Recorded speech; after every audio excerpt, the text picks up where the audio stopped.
What is up, guys? This is Pete Carruthers Clark, and welcome back to the Carrot Poker Podcast. This is episode number 79, and it is entitled "Where Are All the Girls?" because I have a real live one on the line right now who plays poker, and she's going to be our ambassador for today. Alexandra, what's going on? Thanks for joining us. Hey, thanks for having me. I love your podcast. That's really kind of you to say. So you reached out to me the other week when I said, if there is something slightly unique about you and your poker player, get in touch. And your slightly unique thing, well, there's a few, but one of them was just your gender, right? Yeah, absolutely. And less women. Absolutely. Tell us a bit about yourself then. So how did you get into poker originally? So I'm kind of embarrassed to say that Zynga Poker is probably the first poker I played. I had always wanted to learn chess and poker just because they seemed like smart people games. And so I chose poker first because of the social aspect. I thought maybe I can lure some people over to my house with this and then we can hang out. And it was successful, so that's great. And I got into poker at a weird time in my life because about 3 years ago I got cancer and that really sucked. I went through all kinds of treatments, and then after cancer, my husband ran off, and so it was like this huge country song of a life going on. And when I landed on playing poker, for some reason it really spoke to me philosophically. It just helped me realize that life is variance, and another thing will always come down the pipeline, and so you just kind of wait and do what you can in the decision of the moment. Right. So that's what hooked me. Absolutely. So that's kind of rare, I think. Like, there are people that love the gamble, but someone who's actually philosophically likes the variance aspect of the game. I've definitely never heard that one before, but yeah, it makes complete sense, given that extreme period of real life variance that you went through. So I guess you enjoy the aspect of poker that you can do everything one way and everything can just go completely the other way. Like, you can do everything right and you can lose, you can do everything wrong and you can win. Yet it is a smart people game, like you say, as well, because there's an element of skill to it. So I suppose it's like the only game in the world that's actually like that. Yeah. Did you also get into chess, or did you sort of shun chess for poker when that took off? Chess is still on my to-do list. I got hooked on poker too well, so chess kind of took the side stage for now.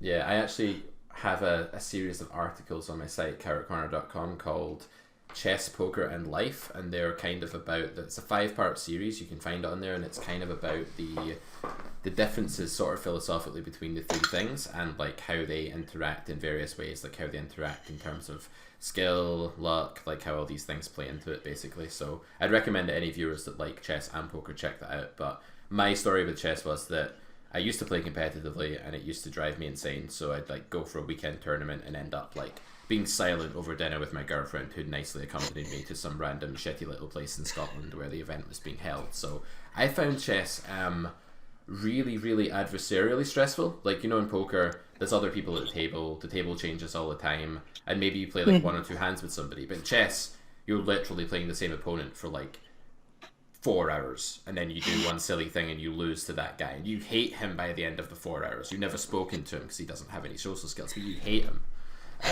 So that's kind of why I chose poker. So I think that's probably, I think you got the right, you drew the right straw there between the two. Yeah, there's another female poker player, Jen Shahade, and she's really into chess as well and is brilliant at chess. And she also writes about kind of the two and how they interplay. So I'm definitely going to check out your articles. I would also be lying if I said I wasn't a massive Jen Shahade fan. Her brother Greg actually used to make trading content on Lego Poker and chess content on there, and I used to watch that back in the day. But yeah, Jen commentates on all of the major events, so if you ever happen to speak through like in your circles or whatnot, just let her know like what my site is. Tell her I'm a big fan. Okay, awesome, I will. Cool. Okay, so I was going to ask you what initially drew you to poker, but you've kind of answered that. I wrote here as well, I was going to ask you about gateway games, because I had this idea, like, how people talk about gateway drugs to heroin and stuff like that. Are there any gateway games to poker? Like, did you do anything first that wasn't gambling or wasn't betting real money before you got hooked on poker? Well, like I said, Zynga Poker is play money poker, and it's honestly just the worst poker app out there because, you're playing for play money. There's no scarcity of play money. Like they give you just zillions and zillions and zillions of chips a day. So there's no possible way you can ever run out of chips. And the whole app is just blinking with all kinds of things they want you to do, like spin for even more chips and buy even more play chips. And I have no idea who out there is buying the play chips because it's impossible to run out. And so I feel like that was my gateway because I'm not sure how I found it. I think I was like, I want to learn to play poker. I'm going to search for an app that is the first to come up on my screen. And so Zynga was it. Right. I think that was my gateway, but I soon kind of understood how pointless it was because everybody just shoves and everything's a showdown. Yeah. Yeah. And so, yeah. Yeah, go on, sorry. Yeah, it was just completely ridiculous. And I was like, I'm not sure that this is poker. I'm going to read up on it. So I'm a huge book nerd. So I hit the library and read every poker book that they had there. And I was like, okay, now I know that I need to play with real money. And that's where it went from there. I'd imagine if you hit a real life library, you were probably reading stuff from like 1997 about how Pocket Jacks is probably a fold and the cutoff pre-flop and things of that nature, no? Absolutely. I was reading like Phil Hellmuth's Play Poker Like the Pros, and I was like, okay, am I a mouse or an elephant, I love that book. I love the concept of it. Like, he's gotten to this point, and now it just gives him the right to call people animals and then say that that's what poker's all about. I know it's a bit more than that. And recently I actually decided that I would write an article for PokerStars School. So if you guys don't know this already, listeners, I do make content on there. It's pokerstarschool.com, and one of the articles I wrote recently was a modern take on Helmuth's poker animals. So instead of having because correct me if I'm wrong, right? You've read this more recently than I have, no doubt. But were Helmuth's animals not mostly like massive fish? Were they not all like terrible players apart from one or something? Yeah, there was like one mythical Pollyanna type thing, like the eagle that flies above everyone, and they're just the best. Yeah, but there was no explanation as to like why the eagle was the best or what the eagle really did. It's just he clearly thought he was one, and maybe there were a few other ones where they were like his closest friends, perhaps. I'm not sure. Exactly. Anyway, probably shouldn't bash Helmuth for the entire interview. As fun as it may be to do so, we should probably talk a little bit more about you. So, what did you do after that? Like when you realized that you were reading stuff that was a little outdated and you'd been playing on this free money site, which by the way, I think it's impressive that you are still here today in poker, given that you started off in the most horrific experience of the game imaginable, but you stuck it out. I think that definitely shows that you must have loved it. But what did you do after that? Like, how did you sort of take that interest from Zynga to then decide you wanted to play for real money and then start studying like the more modern contemporary like online poker stuff that's out there? Well, I'm a very impulsive person, so I stumble into a lot of things. And I decided to look at Reddit for poker information because I like Reddit anyway, so it was pretty natural for me to explore this new interest on Reddit. And there I found some confirmation to what I had been thinking, play money is not the real poker, yada, yada. And here's a bunch of sites that are trustworthy. And so at that point, I decided to try out a real site. And at the same time, Run It Once was starting up as a new site and running a beta test. And they said that they would give 30 euros just to test the beta, right? So free money to lose, basically. Nice. And I was like, oh, this is handy. And I found out that they also had a streamer program for Twitch. And I had never heard of, well, I'd vaguely heard of streaming before. I was like, oh, that's like when, teenagers play Counter-Strike and then other teenagers watch teenagers play Counter-Strike. I'm pretty sure that's what Twitch is. Right. And so I was like, okay, I guess I'll do both these things because I'm impulsive. And that kind of took off from there. Nice. Yeah. I mean, I quite like streaming myself as well. It's just a certain I don't know, you feel like even though you're sort of talking to, when I first started doing it, I would have like 15 viewers or something like that, but you could still sit and do that for a while because you knew there was like someone listening. I always liked that aspect of it, for sure. So I hear that you were saying earlier before we recorded that you don't just stream alone. There's like, I think you called it a sisterhood of streamers. So who are these? What is this cult like ring of female streamers like? What are you guys all about? Yes, there's this secret coven of female streamers that grabbed me and sucked me on board. Basically, I was friends on Twitter with a few female streamers. One of which is very local, and I really admire her because she's a pro who works live games locally, and I was like, wow, that's my goal. She's awesome. I want to be like her when I grow up. And then one day she just sent me a message and was like, hey, there's a group of streamers, all ladies who play poker. Do you want to join the Skype group? And I was like, sure.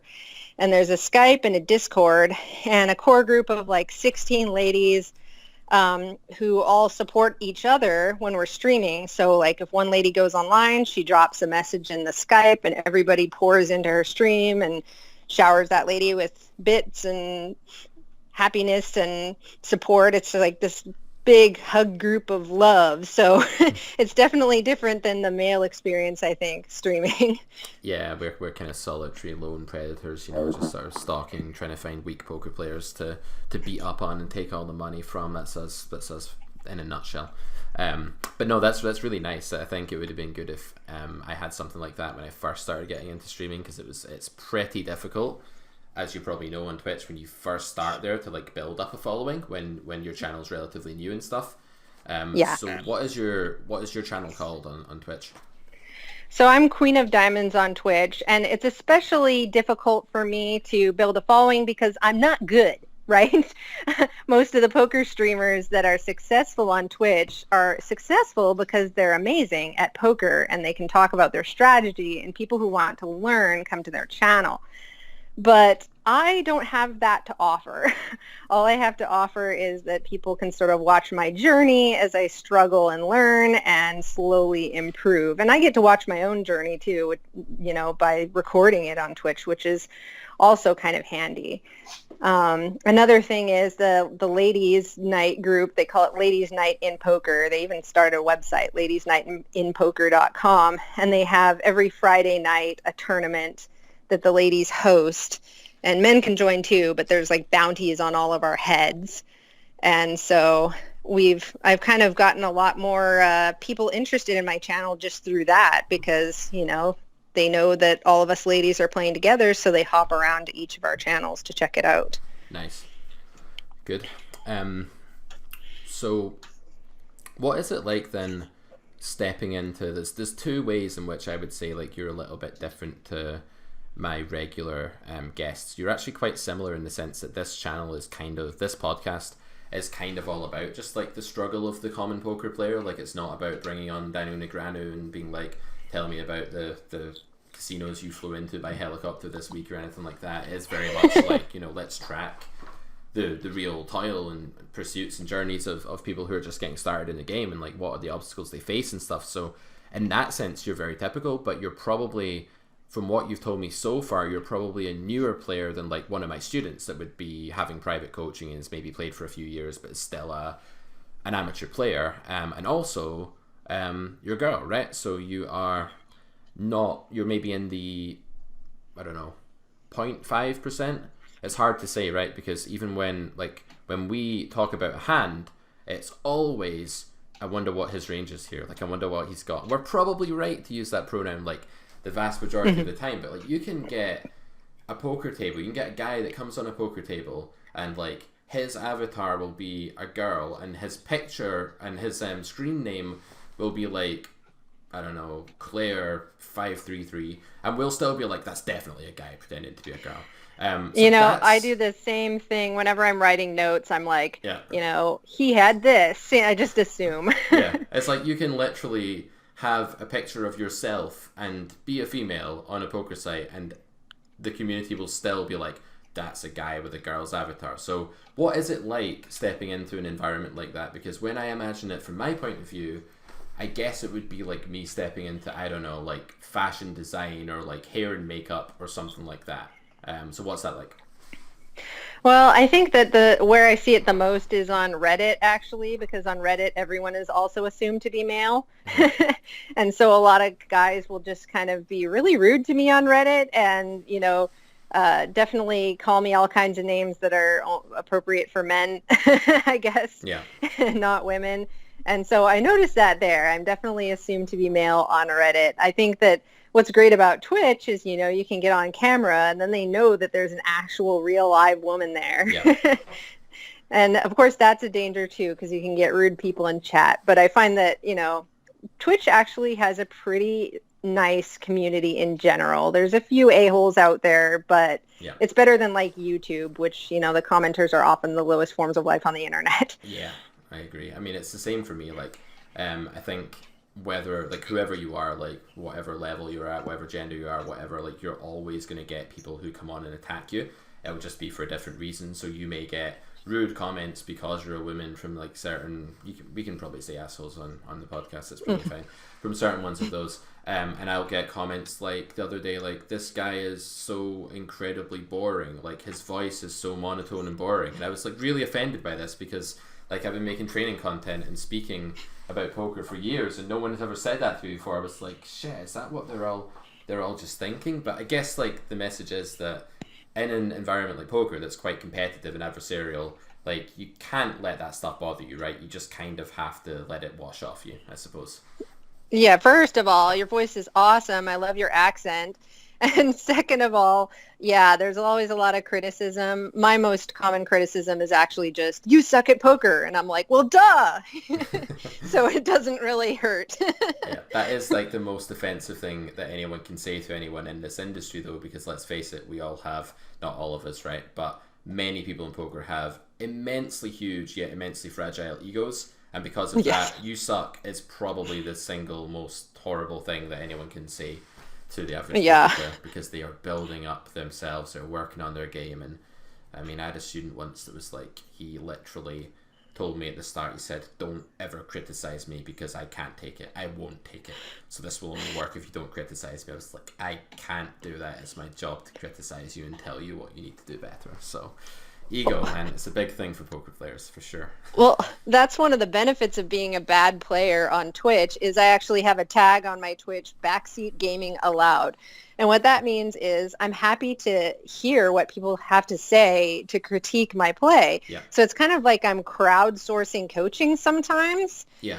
And I do have a delay on my stream, so I have to tell people, you can't coach me through the hand I'm currently in, but you can tell me about the spot and how I messed up, right? Yeah. And just yesterday, a guy came in and he was just like, oh, bad play. I'm just going to wait until you mess up and then I'm going to leave. And I was like, uh-oh, I better not mess up or he'll leave. And so I was like trying super hard. And then he ended up grudgingly giving me some advice that was probably pretty good and didn't end up running off after all. So that was nice. Yeah, I mean, you have to be a little bit careful at the same time, though, because another thing that you get in poker is like these backseat players who actually have no idea what's going on at all, and they'll have read something like 10 years ago, and I get this on my stream quite a lot, where one will just be like, oh my god, like fold fours against hijack open, and I'll be like, well, yeah, that's like now like modern poker theory, bro, like it probably wasn't like 8 years ago. But so I think there's a lot of blind leading blind in poker as well sometimes. Definitely. I sense that as well. Yeah. But as you get better, you're going to build up a kind of internal radar for who knows what they're talking about and who doesn't. And there'll be certain like buzzwords that people say, but you'll just know they have no idea what they're saying. Like when someone says never fold cowboys there, or something like that, or rockets, or any of these terminologies, you'll know to disregard what they're saying, right? So you'll pick those things up. Be fine. Yeah. So the other aspect from which then you're probably a bit different to my average guest is that you're a newer player. So how long have you been playing exactly? So for real money, only since last November. So I'm brand new. Yeah, you're effectively a baby in poker, right? That's a very absolutely. Short time. Okay, yeah, I'm basically in my first 6 months.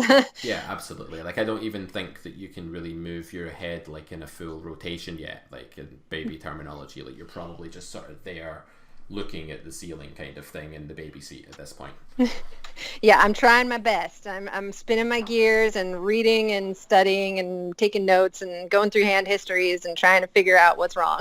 Okay, so if we say that I'm like the opposite, I'm like the poker dinosaur, right? That should basically be extinct by now because I've been playing poker seriously since about 2009. I'm intrigued to hear the difference between my perspective of the poker world and yours. So mine would probably be something like, everyone's so annoying, they all have exactly the same silly thought processes. I'm going to write a book to show them all what they should do and make some money, right? Not quite that arrogant, but like that's how it feels some days, right? It's like that really old physician, doctor that just can't be bothered with anyone anymore, right? So what's it like for you being the opposite of the poker dinosaur, stepping into the poker world for the first time and getting a sense for the first time on like, or let me ask this as a question, how long did it take you to realize how deep the game was, or are you still realizing like how deep it is like day by day, and what was that like?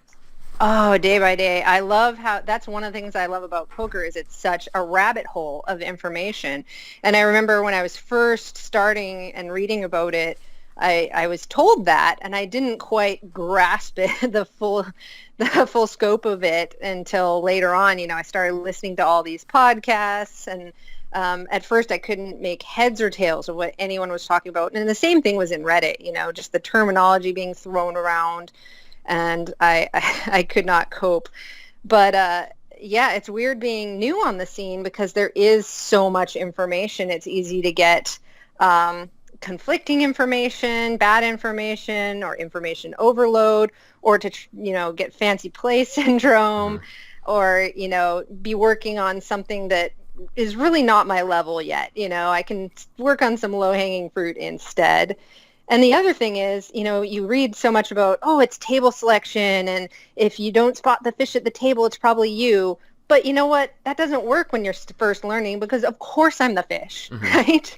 So I have to play with my betters in order to learn. And sometimes when I'm watching them and studying them, I'm telling myself, I am basically paying a tax to learn from this person because they are better than me. Yep. And then sometimes it's amazing because I review the hand histories and I'm like, really? Really? You know, that's what he was playing with? Yeah. And it's amazing to me. I think there's a certain like progression there where when you first start, you kind of assume that there's not that much to the game, and you kind of think like, oh yeah, this is easy. Like I remember, I'm sure I've told this story numerous times on this podcast, and you and all the other people who listen to it probably like, not again, Pete, the same story, but the story is that I was like in a bar with my friend and we used to play poker casually, and I was a bit drunk, and I just remember turning to him and being like, you know what, man, I am definitely like, if not the best, one of the best poker players in the world. And I wasn't. I was like 20 years old and I had almost no idea like what I was doing, but I was just a lot better than most of the people that hung around the local home games and things like that, who were all horrendous players. So from being better than guys who basically barely knew the rules, I figured like I'm the best in the world. And then I remember thinking I was really good, but it wasn't winning because obviously it was rigged against me. And then suddenly I was terrible, and I realized I stepped onto this place called Flopturn River, and I was getting advice from some of the better players in the game, some of whom are still at the top of the game now. And it was in that era when, you know, advice is being handed out for free, and I remember just thinking like, actually I know nothing. And then it kind of went to, wait, no, I know something. So it went from like, I know everything to I know nothing to I know something, to then being very, very overly humble for a long time before I started to eventually get a sense of like maybe slightly more justified confidence than what I had when I was younger. So I think that's maybe the progression. You know, you start knowing nothing, then you know, or you start knowing everything, then you know nothing, and then you slowly build up from nothing again, and you just get better and better. Luckily, I never knew everything, so I'm kind of building up from there. And I think another huge clue for me that there's more than I hoped for, you know, basically I wanted it to be simpler than it was at first, because I finally found some poker folks that I respected who were good at poker, and I would ask them silly questions like, oh, should I take a check bet line with this set of cards? And it's like, every single time they would say, no, you have to show me the hand history. I will not answer this question. You have to show me the hand history. And I was frustrated with this. I was like, but why? You know, I don't understand hand histories. And so it took me a while to realize that it's not as simple as I want it to be. There's not just certain things that are always right. Absolutely, and I get questions like that from students that should know better because I teach them on a weekly basis, but I'll get Skype messages sometimes like, is it okay to 4-bet queens? And you just look at that and you just think like, wow, like I'm not even going to justify that with a response because you get so sick of being bombarded with those questions. So these guys are literally wanting to help, but like they can't because questions like that, as you now know, are just unanswerable. There's just so many factors to a hand, and some are more relevant than others, and all of that stuff. So I guess that brings me to my next question, which is, what kind of, let's talk slightly technically. Don't worry, I won't bombard you with technical questions or anything like that. But what things do you understand now, like as a 3-month-old poker baby, that you didn't understand, say, 2 months ago, that you think have been like fairly key to your game? Oh, one thing that I was thinking of when you were talking about this is a misconception I had, again, trying to oversimplify the game, where I decided on my own, with my limited knowledge, I was like, okay, GTO is a thing. I'm going to become the best GTO player ever. I'm just going to GTO all over the place. And so then I was simultaneously signing up for just everyone's newsletter that ever existed. And when I signed up for Sky Matsuhashi's newsletter, he had a auto reply that was like, ask me any question you want. And I was like, fine then, you got it. So I wrote him this long screed about how I was going to just be the most GTO, the mostest. And asking him, what should I do? And he really kindly wrote me a long email back that just kind of explained that wasn't really a thing that you could do. And I was kind of sad, crestfallen. But now I'm trying to, learn the math, learn the exploitative plays, and figure out which is which. Yeah. I think there's a lot of misconception around this. I mean, there's certain people that say things like, I want to be completely exploitative, I want to be completely GTO, and they're not styles. It's not like I want to wear red today or I want to wear green. It's more about like there's a time and a place for each, right? And when you get a bit more experience as you have now, you've kind of realized that just being a GTO player and nothing else doesn't necessarily make you that good of a poker player. Just as if you were really exploitative but didn't know where you were exploiting from, like didn't understand the foundations enough, that probably wouldn't make you a good poker player either. So the way I see it with GTO, it's more like what we should do when we first start out is learn what kind of vague factors affect EV, just without thinking about full ranges yet, just looking at a hand and being like, okay, if I bet pocket eights on king 7-3, I will gain when villain folds a worse hand, and just understanding that if villain folds a worse hand, I gain EV, because I make him surrender equity in the pot, right? I make him fold a hand like Queen Jack that has 6 outs against me, or something like that. And when you understand like the basic things like protection, or you understand like what semi-bluffing is, or you understand what, like, I don't know, how to work out whether you should value bet and for what size, you can then start looking at GTO, and then you will understand why the game theory is what it is. But I really think if we look at GTO before we understand like the individual building blocks of GTO, we're just looking at a scrambled grid, and we're basically trying to remember something arbitrary, right? Like something meaningless almost. Yeah, I came to realize that all of these different tools and ways of thinking are kind of like Batman's tool belt, Mm-hmm. And so I've been acquiring all of these tools, some of them probably broken, and then now I just don't know whether I'm throwing a grappling hook or what at this point. It's like grappling hook or batarang. I don't know. Both of them suck. Yeah, so you've gone through a sort of information overload phase where you were just exposed to like maybe too many things. Yeah. Yeah, I think that's quite common as well. To get around that, I would say like one thing you can do is pick a couple of sources that you want to learn poker from, and just sort of put your blinkers on and blank out the rest. Like hint, hint, the Carrot Poker podcast and all of my training stuff, obviously, and then maybe one other guy or something, that'd be fine. But no, in all seriousness, try to be consistent with who you listen to, because even among good players, there will still be different styles of teaching. There'll be certain things that some guys prioritize more than others, and that messed me up back in the day, for sure as well. For sure. And I only recently just started actually using a poker tracker to track my data. And that's been elucidating. So I need to start using a more data-based approach to fixing my problems. Nice. Any initial revelations when you first looked at a sample of your play on there?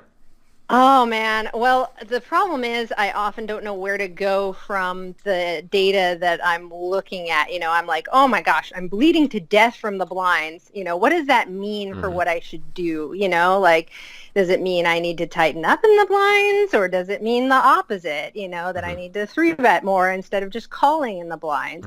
So that's kind of where I am now, is I'm looking at all this data, being a little crestfallen about how I'm not as awesome as I hoped, and now trying to decide how I'm going to make my red line not so horrible. Yeah, so the red line is kind of the most common problem that any new player who's not like insane, and I say that because if you're a new player who runs a positive red line, you're a little bit insane to start with. You already are trying to win every pot. Your default is to just bet or raise randomly rather than call or fold, probably. So that's a bit strange. So I would say that the most normal way for a human being to be when they first start in poker is having a really losing red line, because pot odds are counterintuitive. Understanding that 7-4 suited, these terrible low disconnected cards, should be called from the big blind against the small blind raise is really weird at first, right? Just doing something like that. But once you get your head around the fact that investing, how can I put this? The target for your investment to be okay doesn't need to be particularly good. The bar is often set pretty low for how well you need to be doing to play, or to put money in, or to call a small flop bet, or whatever. You don't need to be happy about it. You just need to be fulfilling some small target. And I think that's where a lot of players like yourself are maybe running that bad red line, is that they just have these self-imposed standards for what they need to make investments, or what they're comfortable with, because comfort and EV are often two different things. And so they're dealt, I don't know, Jack 10 off in the big blind, and they call a button raise begrudgingly because they don't really like Jack 10 off or whatever. Flop comes down, and let's say they flop some bad gut shot, so it's I don't know, ace, king, 6. And their opponent bets half the pot, and they've got Jack 10, and they're sitting there looking at it thinking, well, I only have 4 outs to make a straight. This is never going to happen often enough. I'm going to fold. And what they don't realize is that half pot bet is giving them 3-1. And if they can win that pot, or if they can get back the amount of money that's equivalent to winning that pot, that's what I call pot entitlement. If they have a sort of pot share on average, if you like, of 25%, then they can call this half pot c-bet. And a lot of that might come from subtle things like when you call and then he gives up on his c-bet bluff, and then you bet the river and he folds, you win. Or you turn a 10 and that's enough to win at showdown. Or what about the times you win 10 times the pot by making the nut straight when he has top set? And just, I guess, appreciating that all these different potentialities, all cumulatively, could give you enough to meet that target 25% entitlement to the pot or whatever. And I think that getting your head around that is maybe the single biggest way that you could work on that red line, and being more aggressive pre-flop as well. I'd check out your 3-bet stat, and see what that is. See if it's I definitely am not aggressive enough out of position, because of course I'm scared of being out of position. So that's definitely an issue. And then of course, the problem is that short term, results, and not trying to not get down on it, like when you 3-bet something and it turns out that you were just running into trips or whatever, and saying, oh darn, that was a terrible 3-bet, but then being like, well, maybe not, So, and that's counterintuitive, it's kind of a right? tough one. Trying to say, I just got burned by this, but I'm going to go ahead and do it again. That's not human nature. Yeah. I always say, to students, it's a bit like if you are a child and you're kind of exploring the world for the first time, and you grab a bee and it stings you, you're probably not going to grab a bee again, right? But in poker, you have to get stung 50 times and be like, it's okay, it's still good to grab the bee, sort of thing. And that, It's why all these guys have a favorite hand and a least favorite hand, I go to pub poker night too, and everybody has a ridiculous favorite hand that they love, that's not aces, and a ridiculous least favorite hand that they hate, Yep. And I'm the same way. I'm I hate ace jack offsuit. I wish I could burn all the ace jack offsuits. but it's just nonsensical, really, when you look at it. I don't know. I kind of share that sentiment for ace jack off. I think it's a pretty shit hand. Yeah. It looks a lot better than it is. It's one of those hands that like you get dealt it, you know, you like it at first, you put a bit of money into the pot, and then very quickly you realize like, what have I got myself in for here? You know, this hand sucks, and now the pot's exactly. big. My opponent's range has been filtered to only things that beat me, and now I'm praying that he just checks it down or whatever. And that's very common with ace jack off. So, as you know, I like jack 9 suited, but I also like any hand that has like a little bit of suited and connectedness that's live. So like if someone opens the blind and I've got that lovely 7-4 of hearts that I was picturing earlier, if someone opens the button, I've got that in the big blind, like I'm very happy calling that, especially against weaker players, because that hand is going to flop stuff that is one, like, very disguised in the mind of a weaker player or a fish, and it's going to be very easy to extract value when the flop comes something bizarre like 6-5-3 and you have the 7-4 suited. But also, it's just not going to get you into as much trouble as a hand like ace jack when you first start, because you're not going to run it into some hand that horribly dominates you very often. You're not going to go crazy with a pair of 7s or a pair of 4s and get beaten by a bigger 7. It's just not a thing. So I would say that you're right to feel quite bad about reverse implied odds hands, as we would say, like ace jack off, for sure. Yeah. Yeah, it's never aces, though. Their favorite hand is absolutely never aces, even though I know, right? Yeah, money. there's this guy at pub poker, and he loves jack 4, and it's insane. He's always shouting about his jack 4, and it's really obnoxious. yeah. I mean, jack 4 is a particularly horrible one to have. Like, at least make it a semi-decent hand if you're going to have a weird favorite hand, I would say. At least have it suited. The guy who beat me at the last one, King 10 suited was his favorite. Yeah, that's semi-reasonable. Bit of an odd choice, but okay, each to their own. So I would ask you, like, how come you have any ability to think about the game, given that Zynga Poker, Pub Poker, and Reddit? How did that not just melt your brain instantly, those 3 resources? That sounds pretty toxic. It is pretty toxic, especially I was just, like I said, I just got signed up for a real poker tracker, and I've been tracking my actual hands. Prior to that, I was using like hand to note trial, and I was using somebody else's hand history and just kind of going through it and trying to figure it out. So I finally signed up for my own thing, and I started posting hands to just all the forums. I posted to Pocket Fives, 2+2, Run It Once's forum, and Reddit.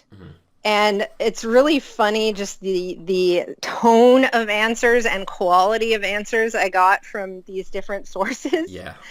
And Reddit was by far the worst, like I just pasted the hand history in there, and it was actually a nice looking format. And of course the first comment was like, your format gave me AIDS, post better. I'm like, okay.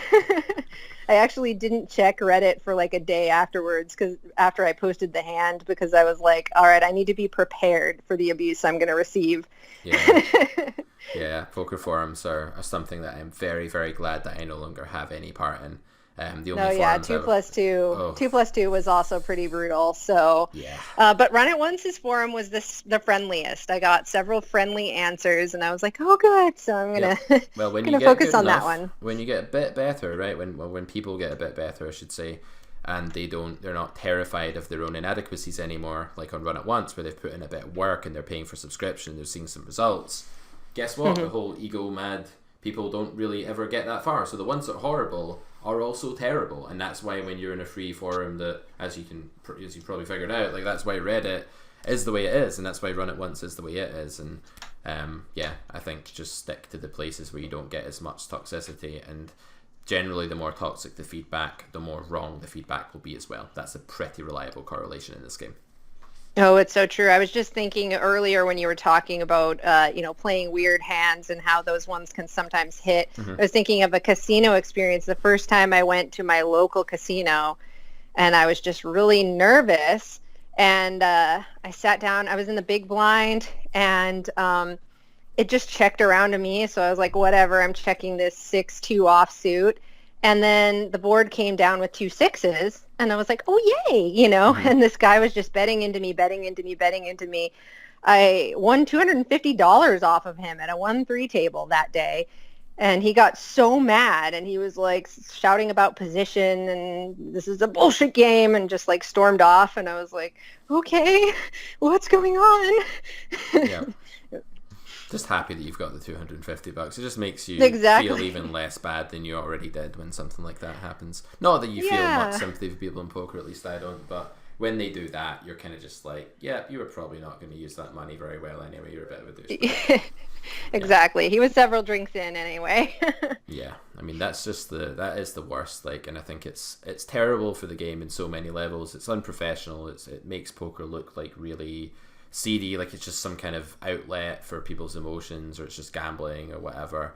And like finally, it's just like being in a game doesn't give you the right to act in a way that you would never act if you weren't in a game. Like that's the thing. Yeah. Like, and you don't get that in some other games. Actually, you do get that in chess. You get some really weird chess players that are like insane. Then you get like ones that just don't talk, and then that's it. So, like I said, poker's a good choice. You avoid that. At least poker's a little bit sociable. Yes, that was why I chose it. Absolutely. So, a couple more things to ask you before we wrap up for today. So, you introduced me actually when we first spoke to an organization called the Women's Poker Association, which actually has a website that people can go to. Do you want to talk a little bit about what that is and how any other ladies listening to this could sign up? Yeah, Women's Poker Association is actually a new group, so there's lots of awesome plans in the works. But right now it's totally free to join. So if there's a female listening who's at all interested in poker, go ahead to go to wpa.poker and sign up. It's totally free. And some of the benefits include they have a lot of educational resources. Like I've been really interested in learning mixed games, and they have a lot of mixed game educational resources. Plus, they have a third Thursday talk every month where there's like this free webinar, and you can learn from somebody who knows something about something. I actually got to do one of the webinars about what is Twitch and how to sign up and do the thing. So that was cool. I was glad I had something to contribute. Nice. And it's just like a really neat organization. I signed up as an advocate for my region, so they sent me a bunch of rubber bracelets and patches to give out, and that's been fun. It's a nice way for me to meet other ladies when I go to a poker room. So yeah, I'm really enjoying it. They're a great group, and they have different sort of regional Facebook groups too, so you can kind of get to know the ladies in your area. Awesome. Sounds really promising. I hope it becomes a big thing, because we need a lot more just general endorsement of the female game in general. Like I think it's and I was going to ask you this as well before we wrap up. Like why do you think that there are so few females? Because it is a much lower ratio than you would get in most other fields, like even like other sports and stuff. You know, even if you look at like something that's mainly male dominated, or mainly it's men that are into it, like I guess soccer here would be the example. There's still a lot of women who like soccer or play soccer or whatever. So why is poker sort of less than that in your opinion? I think that the biggest barrier is just kind of socioeconomic, in that women are typically wives and or mothers. And first of all, when you're a wife, you may not be head of the household financially. You know, at best, most of my friends are equal, head of households. But a lot of them, the man is still the one who calls the shots. When I was married, there's no way I could be like, hey, honey, can I go out and do a thing not with you and punt off a couple $100?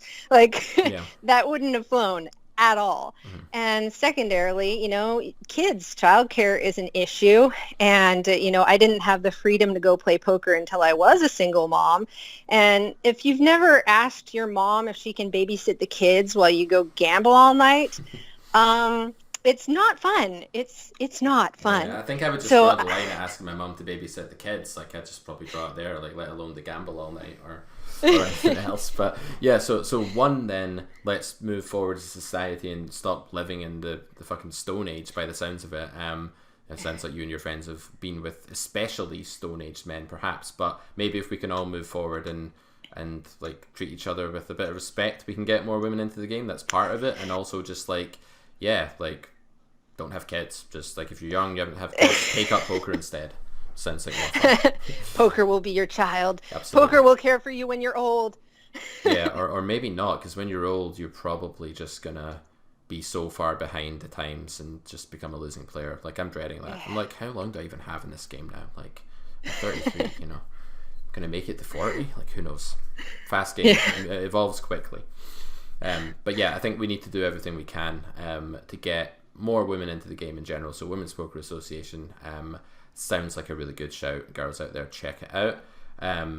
And yeah, don't let the fact that it's a male-dominated place put you off. I think there's also maybe a third reason is there's a little bit of a snowball effect in these things. And when, like, if I walked into a new thing I wanted to do and there were 19 girls in the room and I was the only guy, I probably just wouldn't come back. Like, I can just imagine it. I would just be intimidated on a general social level, probably. So that might be part of it as well. But don't be, because the majority of guys out there are not these people on Reddit who are horrible. They want to see more girls in the game. We generally do want that to happen. I think it would be great. So yeah, I've most often had really good live poker playing experiences and been treated with utmost respect. Yeah, you'd be treated like a queen because, like, you're such a rare breed. It's like, please bring your friends along next time. Like, bring more people to the game who are female, and let's even this out a little bit. Because, like, I was saying this to my girlfriend the other day, actually. I was like, do you know what I miss? And she was like, what do you miss, Pete? And I was like, just speaking to women sometimes, like, just for a change, you know. It's just nice. Like, men are fine, but it gets a bit tedious all day. I just wish that, let me see, so I've been teaching poker since 2010 and taking on probably 3 to 5 students a month. So what's that? Let's say that's like 8 years of just men. Just 8 years. Well, I've had 2 female students in all that time. You're probably talking 200, 300 students and two girls I've taught. So yeah, that's where I got that from. Like, I'm sick of talking to guys all day. Like, at least if you worked in an office or like in a company, you would be an even normal mix of males and females, and you would get like the right kind of interactions to be balanced. So that's where I'm coming from on this one. But for sure. Anyways, Alexandra, thank you so much for coming on the show. Is there anything else you want to pick my brain about or add before we wrap this one up? I just want to do a shameless plug. If anyone out there looks at Twitch, please go to twitch.tv/Queen of Diamonds. And I'm trying to build up viewer hours so that I can earn more rake back from Run It Once. So I'd appreciate any views I could get. I have a vested interest in this as well, in that I work for Run It Once, and I'm a big fan of everything that sort of Phil Galfond has done there, and the fact that he's trying to make a poker client that has more rake back, that treats both types of player, regular and recreational, a bit better, and is a little bit less exploitative to the player pool than some of the sites are often accused of being. I'll remain neutral for this part, but so I would definitely recommend checking out Alexandra's stream, Queen of Diamonds, but also checking out Run It Once Poker as well. Yes, I love Run It Once Poker. If you haven't signed up yet, it's totally worth it. Splash pots, right? What's not to love about that? What they do is they throw the rake into the pot, guys. So if you're interested in suddenly playing a pot that's about, I don't know, 50 times the size of a normal pot, just for the hell of it, then Run It Once Poker is the place to be. Okay, Alexandra. Oh yeah, sometimes there's 1,000 big blind splash pots. It's wild. I've seen 3 of them. Yeah, that's get your gamble on. All right, thank you so much, Alex, for coming on the show, and we will check back in with you when you're a little bit further down the line in your poker development and see how you're doing. No doubt you're very welcome to come back. That sounds awesome. All right, thank you so much. Bye now. It's been a pleasure. Okay, guys, you can check out carrotcorner.com for more content from me. Be back with another podcast next week when we're going to be speaking to a guy called Mike, who is a poker author. So do join us for that.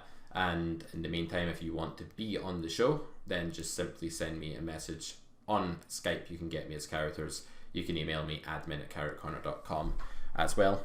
Thank you for listening, guys, and I will see you on the next installment on episode 80 of the Carrot Poker Podcast. Bye bye for now, guys.